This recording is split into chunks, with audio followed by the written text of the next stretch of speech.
The wheels touched down with a shudder. I didn't flinch. The hum of the cabin, the scrape of luggage overhead, the cheerful chatter of passengers gathering their things, it all moved around me like static. I stayed seated, phone in hand, the folded flag still tucked in my carry-on beneath the seat.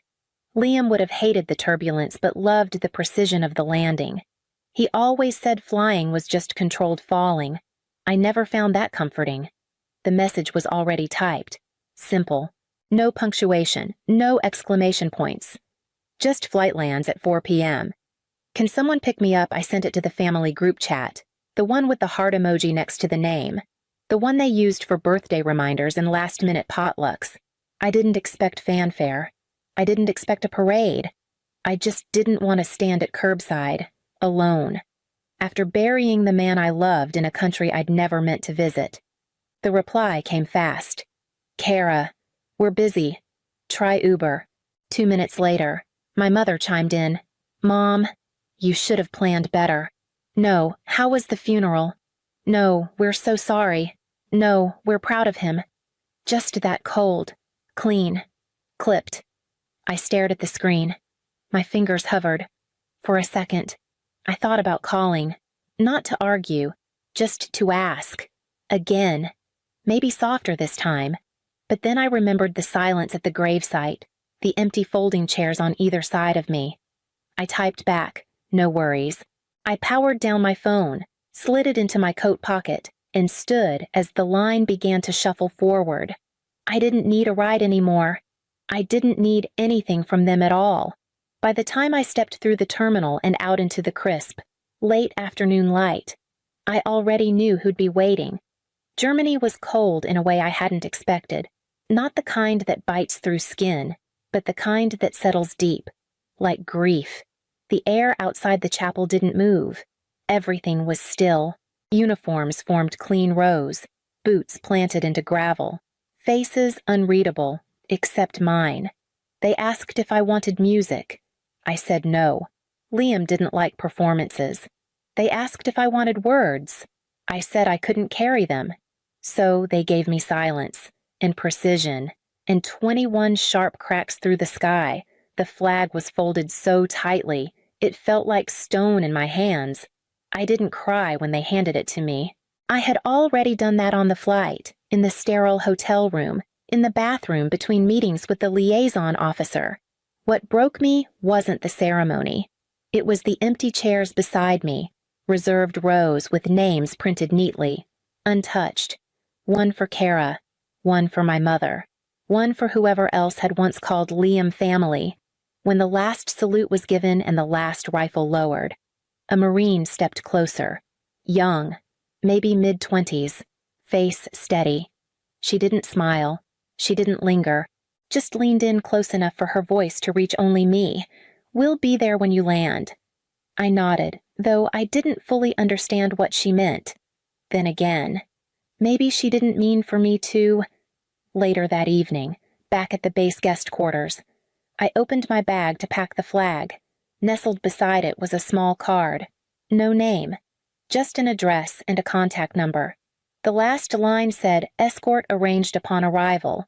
You won't be alone." And I wasn't. Because when I stepped out of the terminal, coat zipped high, flag gripped tight, I saw them.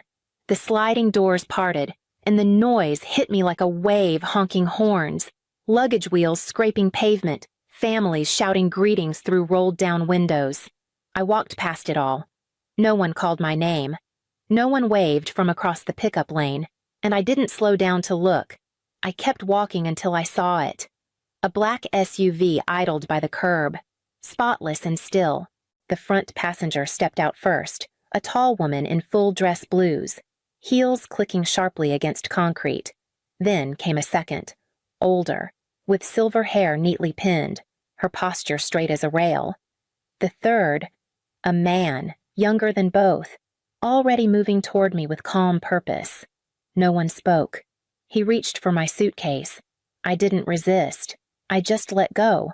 The woman opened the rear door and nodded once. I stepped forward, flag tight against my chest. It felt heavier now, Not just with memory, but with meaning. Inside, the vehicle was warm, silent. I settled into the leather seat without adjusting anything. The older woman closed the door behind me, then circled around and took the driver's seat. We pulled away smoothly, like they had done this before, because maybe they had, through the window. I watched as other passengers embraced arms tangled, faces buried in coats, tears caught mid-laugh. A man lifted a toddler into the air. A college girl clung to her father's neck. I faced forward. No one asked me how the flight was. No one asked what had happened overseas. They didn't need to. Their presence said enough. The absence of small talk wasn't awkward. It was deliberate. It made space for something heavier. At the first red light, the Marine in the passenger seat turned just slightly toward me. Not to speak. Just enough for me to feel the air shift. I tightened my grip on the flag and closed my eyes. The kind of stillness that settled over me wasn't peace. Not yet. But it was the closest I'd been in days. I didn't check my phone. I didn't reopen the group chat. I stared straight ahead as the city blurred past, and waited for the rest of the world to catch up. That night, I didn't turn on the TV. I sat by the window of the hotel room, still in the same clothes. The flag folded neatly on the armchair beside me. The city moved below cars snaking through intersections, headlights gliding over damp pavement. I didn't eat dinner. I didn't answer any messages. I didn't send any. I didn't need to. At exactly 9 p.m., the screen in millions of living rooms flickered to a still shot me, stepping into a black SUV, 3 Marines in full dress behind me. The news anchor's voice came steady and low, the kind they use when something tragic but dignified has occurred. Tonight, a widow returned home from her husband's military funeral overseas. She arrived to no family at the gate, but she was not alone. They showed the clip in full, me walking through the terminal, past families reuniting, through the sliding doors, into the care of uniformed strangers. The camera held long enough for the folded flag to be visible in my arms. Then, as I stepped into the SUV, the Marines took position behind me, forming a silent wall. The screen shifted to a single page, the note I'd written hours earlier and handed to the station's producer without fanfare. If you find yourself alone at the edge of grief, don't look back. Look for who steps forward. M.L. They didn't say my full name, but they didn't have to. I could imagine the exact moment the story aired in my mother's living room. I knew which cabinet held her wine glass, and I could almost hear it clink against the counter. I knew my sister's condo would be dark, but for the flicker of the TV, I knew what it sounded like when silverware hit ceramic, when silence filled a room after the story you buried found a way to speak. None of them had texted, not yet, but the silence that had once protected them was no longer theirs. It belonged to everyone now. The anchor signed off. The image faded, and somewhere behind the broadcast, behind the formality and uniforms and quotes, the story had begun to shift. Not because I had demanded it, but because truth doesn't need permission to be heard. The text came in just before midnight. Kara, was that you on the news? Not, I'm sorry. Not, I didn't know. Not even, are you okay? Just a 6-word question, brittle and hollow, as if the doubt might spare her some guilt. I didn't answer. I locked the screen and set the phone face down on the bedside table. A few minutes later, I opened the group chat out of habit. I hadn't planned to, but there it was, still pinned at the top, still named family, though the word felt unfamiliar now. The last message was still mine. No worries. I scrolled up. Kara's reply. My mother's critique. Nothing more. Then I noticed the updated group photo. Someone had changed it. A new image filled the corner, me and Kara.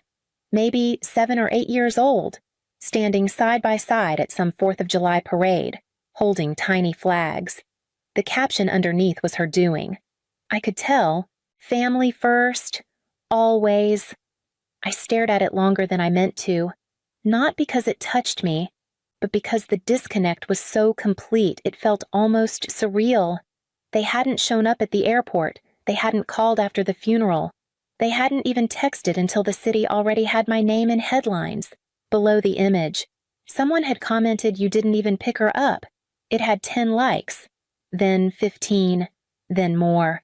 The replies were piling in. Strangers. I watched the number climb. Unread. Then I pressed and held the chat until the menu popped up. I selected delete, confirmed it. Let it vanish. I didn't feel lighter, but I did feel clean. I moved back to the window. Same city, same lights. The flag still rested on the armchair, still folded into that impossible triangle. I wondered if they knew what it weighed. The email came in at 12:37 a.m. Subject follow-up from Channel 8. Body Men's Loxley. Thank you for your quiet strength earlier this evening. We've had an overwhelming response to your segment. If you'd be open to a follow-up, we'd love to hear more from you. No pressure. Just let us know. No pressure. They didn't know how strange that phrase sounded after everything. I stared at the blinking cursor in the reply box, then closed the laptop. It wasn't a question of attention. It was a question of ownership. The world had seen the edges, but the center, what it had cost to get through the airport with my chin up, what it had felt like to stand beside an empty chair at Liam's gravesite, none of that had been told. And maybe it was time. The interview wasn't live. That helped. They asked if I wanted makeup. I declined. Did I want to prep my answers? No. Did I want to bring someone with me I already had? Liam was in every word I planned to speak. The studio wasn't what I expected: small, quiet, with soft lighting and nothing staged. Just a single chair, a table, 2 microphones, and a woman with gentle eyes who introduced herself only as Harper. "We can stop any time," she said.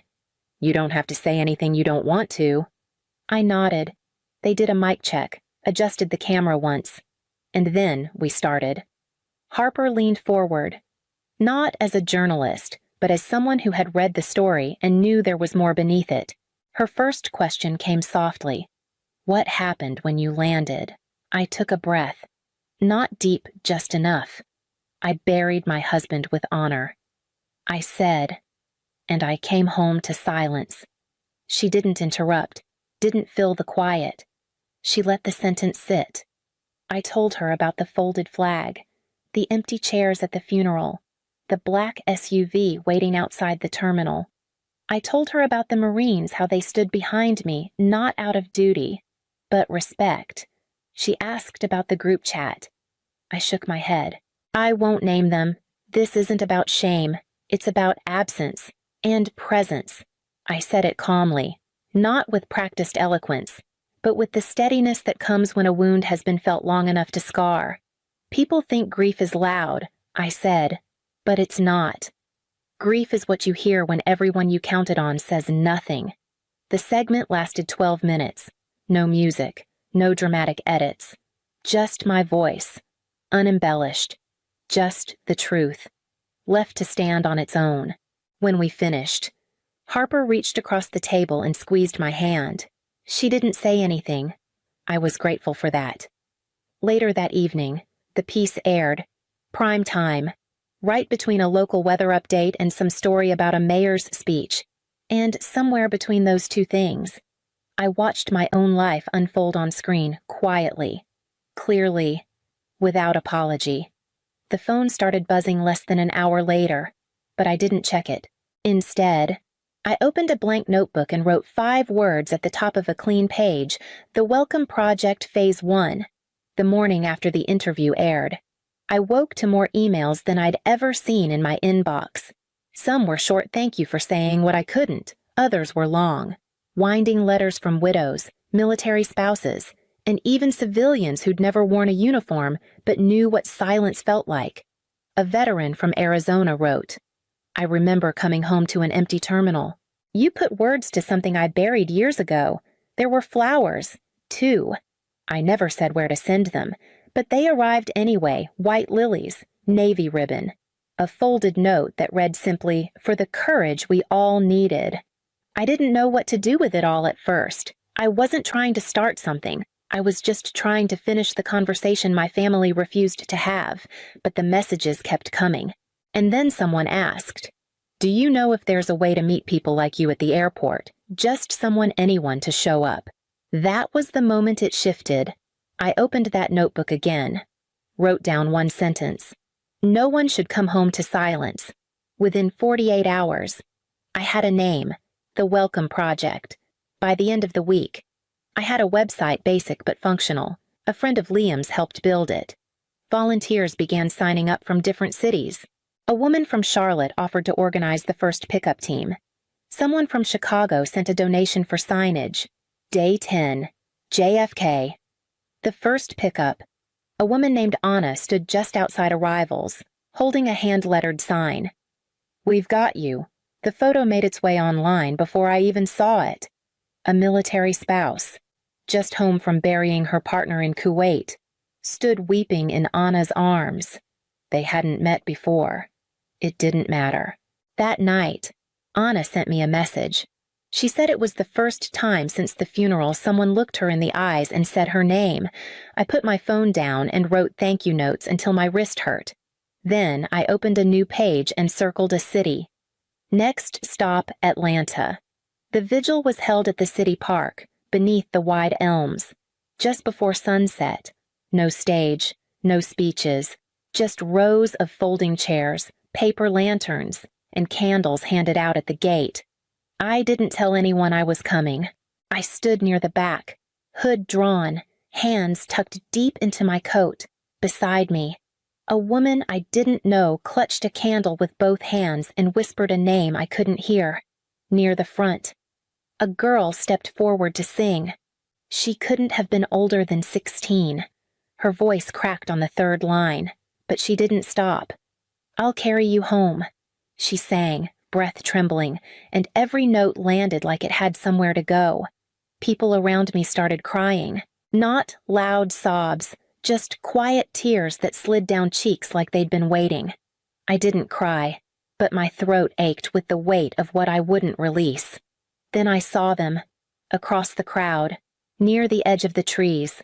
Kara stood still, arms folded, shoulders stiff, and beside her, our mother, wearing black, hair pinned back, the same solemn expression she wore at every church function growing up. They weren't on the program. They hadn't donated. They hadn't helped light a single candle. They just watched. They didn't move closer. They didn't wave. And I didn't either.